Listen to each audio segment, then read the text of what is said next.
All right. Well, I am here with Nonso. Did I pronounce your name correctly? Yes, you did. Thank you. Nonso. Yeah, sure. And Nonso is a new author. He's a brand new author. He has a published book now. Has some other writing projects, but now he has a published book, and he's going to join us today. And most of you know me by now. I'm Michelle Falla, author of the children's book Created to Shine, based on the scripture Matthew 5:16. And now we're going to talk to Nonso today and find out a little bit about him and his book and why he wrote his book. So Nonso, tell me your full name as an author. What is the name on your book? My name is Nonso Okpala. Sometimes I go by Nonso Okpala. And what is the name of your book? My book is Prepare Now, 10 Practical Guides to Surviving and Thriving During Crisis. Yeah, 10 practical guide. Say that again. I'm sorry, repeat that. Yeah. So the title of the book is Prepare Now. The subtitle is 10 Practical Guides to Surviving and Thriving During Crisis. 10 practical guides, yes, to surviving and thriving. That's awesome for the subtitle. So we are very interested in learning more about your book and why you wrote your book. So I'm going to ask you a few questions. Okay. Sure. First of all, when did you publish that book? When was it finished? So I published the book officially in July of 2020. Okay. Oh, so it's recent. Awesome. Yes, it is. And where is your book located, and how do you purchase your book? Well, so far it is available on Amazon, so you can find the book. Just search by the book name or the title, of course, by my name. Also, you'll find the book on Amazon. It's also available on Barnes and Nobles. Okay, great.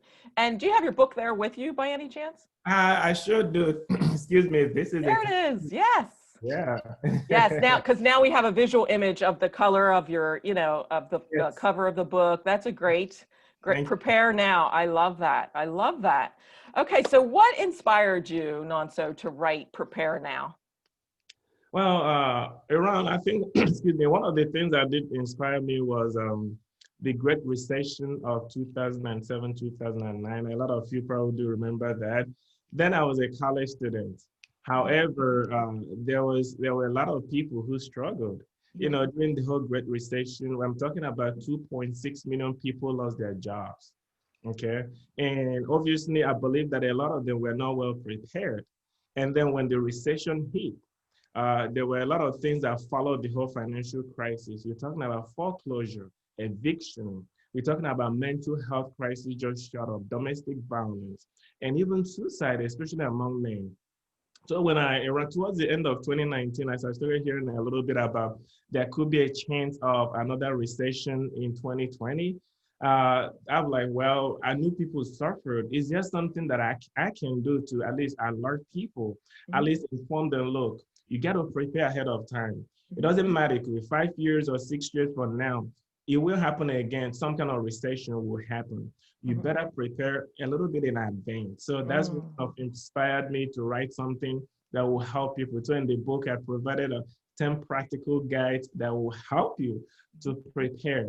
It's not a matter of if, it's gonna be when would that happen. And when it happens, you have what it takes to fight it and survive and overcome it. That's awesome. Okay, that's a great reason to write a book. So these 10 practical guides, your subtitle, are these things that you personally put into practice, or where did the 10 practical guides come from? Absolutely. Some of these things I do put them into practice because, again, and something else I must say is we talk about recession or financial crisis, but in the book, I introduce the concept of personal recession. And that is pretty much anything that kind of causes any financial or economic crisis to you. That is personal recession. Losing a job or let's say to be a personal recession. Economy might be doing great and your personal economy might be doing terrible. That's a personal recession. So some of the guides, like having some kind of passive income, will help you. If you were to lose a job, for example, you don't have to become homeless. You can at least tap into your passive income, to kind of help you get yourself back on the feet. Or even like getting your health in order. At least we see what's going on with the pandemic, right? A lot of mental problems, other health issues people are dealing with. You need to invest in your health.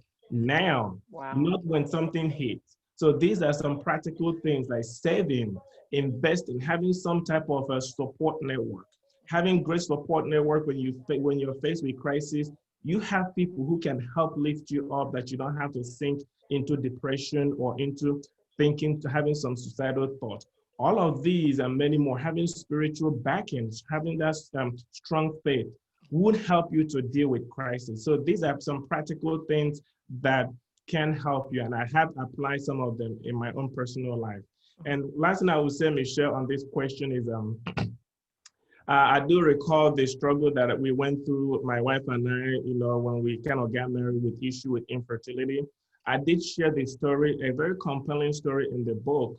And I believe that that's one of the crises. That was a crisis that we dealt with at that point in our life. And it was tough, it was rough. But having that strong spiritual backing kind of helped us to get through that particular crisis. Absolutely. I really appreciate this book already, and I can't wait to read it. And just a disclaimer, I have not read Nonso's book yet. Nonso and I go to the same church, and I saw that he, I think, posted on his page his book.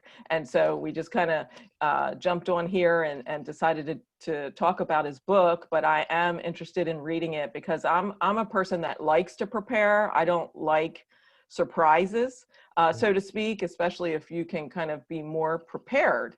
And life is always going to throw you curveballs. You can't ever 100% be prepared for everything that life throws at you. But certainly books like yours can give us the information and the knowledge and just the ability to start thinking mentally in how would we have some kind of an action plan to help us during these times. And I like what you said about, I don't like a personal recession. I don't want a personal recession, but I like what you're talking about, because any of us nowadays can lose our job like that, or can lose some kind of income, or so we just, mentally being prepared will help us get through that and having a strong faith. So I like what you said so far. Tell the viewers, because we might have some viewers that want to become an author themselves, aspire to become an author. Tell them a tip. What kind of a tip would you give them if they were thinking about, oh, I'd love to write a book, but maybe I'll do it, someday down the road? What will you say to that person? Uh, First is there's no better time than now to do what you want to do. If you really believe that you have what it takes to be an author, or you have a story to tell, I bet you that there are people out there who are interested in listening or reading. First is discipline. You must stay disciplined. Just talking from personal experience, writing a book requires time. It takes time. It requires sacrifices. So you have to stay disciplined to get it done. You can't just, kind of procrastinate and just start and then not finish, right here and there. Then the second part is scheduling. You have to schedule time for it. Like when I started mine, you have to block hours, like in chunks. You can't just, I have kids to take care of right now, and I'm going to just try to do 30 minutes writing. That won't work. So you schedule time. If you're married, if you have kids, you cannot have that plan so everyone understands that today, from this time to this time, I'm going to be writing, and stick to it. That's one thing that helped me. So like usually very early in the morning before the kids wake up, I get up super early and spend like 2 hours or to write. And then after that, I cannot get ready for the rest of the day. So that was something that helped me. Again, I would say start. You can never, ever think you will make it happen without starting. You can say all you want, but start. And part of that is once you start, put on schedule, like schedule that and don't let a lot of things interfere with it. And before you know it, think about this, Michelle. If you can put 2 hours every day, or at least 5 days in a week, 2 hours, do the math. Within 2, 3, 4, 5 months, you're gonna get something really strong done. So that's something that I did, and it did help me quite a bit. That's great advice. I totally agree with that. We're going to go to our jobs, right? We want to put time and invest time in our jobs and be there on time, and we schedule that. Why wouldn't we schedule something that we wanted to do for ourselves, and not necessarily just for ourselves, but to help other people? Because that's why a lot of authors do write books, whether it's to just tell a good story or to give good information like your book, good practical information, or my book, say, for example, for children, to help teach them at a young age that they're created to shine. And I wanted to do that to help children. So why wouldn't we put something down on our calendars, right? And just schedule that and kind of be committed to it, is what I'm hearing you say, instead of putting some time here or there, or whenever our free time, whenever we think we have time, we'll never accomplish our goal. That's So true. that's great advice. Now, what is, from a faith perspective, what is one thing in your faith that helped you write this book? Well, definitely my trust in God. No doubt. One thing that helped me was understanding that God is in control, Mhm, understanding that He has put some gift in me, mhm, mhm. understanding that He requires me, not wants me, not desires, but He requires me to leverage that gift or utilize that gift to help someone out there, to make my world a better place. So that is something that really inspired me. And I recently started a YouTube channel, and I talked a little bit about purpose, because a few years ago, I was struggling, Michelle, to really understand what my purpose in life was. And Mm, one of the things that I did was I went into prayer for 3 days, mhm, just seeking God to understand my purpose. And through that prayer, God gave me a lot of revelation. And one of them was, what's in your house? And that was the story of mm, the widow, excuse me, the story of the widow who mhm, had a little jar of oil. She thought it was nothing until God put God's hand get upon it. And the Elisha told her, take this oil, go sell it, because go borrow a lot of jars. And mhm, this tiny oil were poured into these jars, and it became a lot of things. So something that was so tiny, she thought it was insignificant. mhm. God put his significance in it, and it became mighty thing. Right. So that's one thing for me. So once I understood that God has put this talent in me, this Yes, that's gift, right. I had no choice but to use it. I had no choice but to step out and not let fear get in the way. So again, is my trust in God, understanding that has given me this talent or this gift to use it for his glory. So Nonso, do you mean that you are created to shine? Yes. Yes, And you again, are. that's an interesting topic, by the way. Definitely, I'm gonna be getting it for my kids, and Oh, I'll be looking forward to that. No, there you they love to read, so Yeah, that's great. Yes, I would love to get feedback if you get the book yes, for your absolutely. children. That would be great. So that's kind of what my book talks about, is that we all have gifts and talents that God put in us. And Yes. kind of through some discovery and some fun ways, we learn how God created us to shine. And that's what the book is about. And by the way, adults have read my book and they say they get things out of it too. So you can read it too, Nonso. Oh yeah, I read some children's book and I learn a little bit. So of course, Yeah. it's for Yeah. kids, but anyone can learn something. Yeah, and just a little side note, how many kids do you have? I have 3 kids. Three? Yes, I have a Oh, 3 girls and another little girl. She's 3. oh, that's awesome. That's great. Awesome. Okay, so just a final question, I think. What would you suggest for the reader? Why should a reader buy your book? What would a reader benefit from reading your book? Absolutely. The first thing I would say is to anyone who is listening, crises are inevitable. Understand that first. Crises are inevitable. Well, we cannot see what's going on with the pandemic.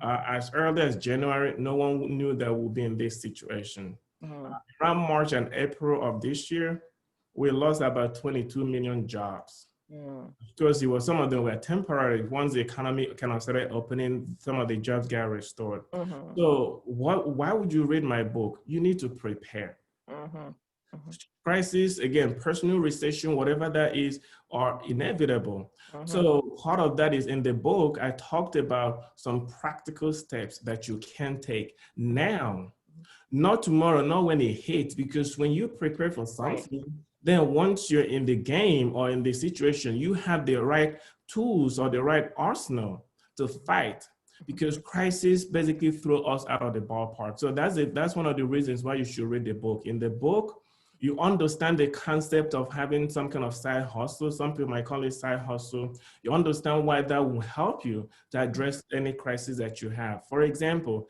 if you lost your main job, but you have this little thing you have on the side, it can help supplement until you kind of get back something, a full-time job. Or if you invest in your health now, again, recession can really create a lot of mental stress. But if Right. you're struggling in your health, and then now you're dealing with additional crisis, that could worsen your situation. I shared how you can invest in your physical health in the book. Also, having, again, I mentioned this earlier, like when a lot of people who cannot end up committing suicide. And by the way, Michelle, each of the chapter, I started it with telling a compelling stories. So each of the chapter, I started with a story that we can relate with, a story that can happen to any one of us. Mm-hmm. So you should read the book, because in one of the chapters, I kind of talked about why you need to have this strong support network and how you can go about doing that. Different Great. types of support network that you can have or you should have, that you should tap into whenever you find yourself in a distress or in a crisis. I Yeah. talked about the power of saving. I'm telling you, like, I can't remember, I don't want to misquote this, but like percentage of people who don't have access to, don't have extra savings, and how that could be a big problem in time of crisis. So why you should save, if your finances were to become tight, or if you were to lose your main source of income, you can tap into this additional savings, and how you can do that, how you can become debt free. All these are reasons why you should read it, because a lot of us deal with all this on a daily basis, and it's creating a lot of financial stress, marital stress, personal stress, and you name them. It's basically destroying a lot of lives. So get the book, and I covered everything that you heard me say in great details, and it's going to be a blessing. Yes, I think it will be. I mean, you're covering a lot in the book. You're covering many angles, the mental side of things, the economic side of things, and just everything that you stated so far. Like I don't think there's not one American that could benefit from your book now, because we've all been affected in some way, shape, or form by the pandemic and the things that have happened there, whether it's physically or economically or spiritually. So it sounds like your book is really covering every angle. Yes. So that's great. And what was that number again that you mentioned? It was a loss of jobs. How many loss of jobs since the pandemic? This pandemic, 22 million. Yeah, and that's nothing to sneeze at. Yeah, that's a lot. So I'm going to suggest that we get his book. And can you hold that book up one more time? We're going to end our time here together, but there it is. And let's see. Okay, and you can see your name and spelling at the bottom. Hold that a little closer so we can see your name and spelling. There we go. Your last name spelled Okpala. Okay, and you're a CPA. And what's that next? Move your book over just a little bit. There we go. Oh, what's MACC stand for? Sorry, what does that stand for? We have a master's in accounting too. There you go. Okay, and another great reason to get his book. Awesome. So we're going to end our time here. God bless you, Nonso. I'm so glad that we got a time to chat today. So glad we are able to use technology and get this out there, in today's world with the pandemic and new restrictions that have come down just last week, which is going to affect jobs and things too. So, get his book. It sounds like it's going to be very helpful. And again, once again, where do you get your book at? Where can you buy your book? You can buy the book and get it on Amazon. Just again on Amazon.com. If you type the title of the book, or if you type the name, once you type my name, Nonso Okpala, it's gonna pop up, or just the title of the book. So you can find it on Amazon.com or BarnesandNoble.com. Perfect. Well, thank you again. God bless you, and have a great Thanksgiving. You too. Thanks again. I appreciate you having me. Oh, you're welcome.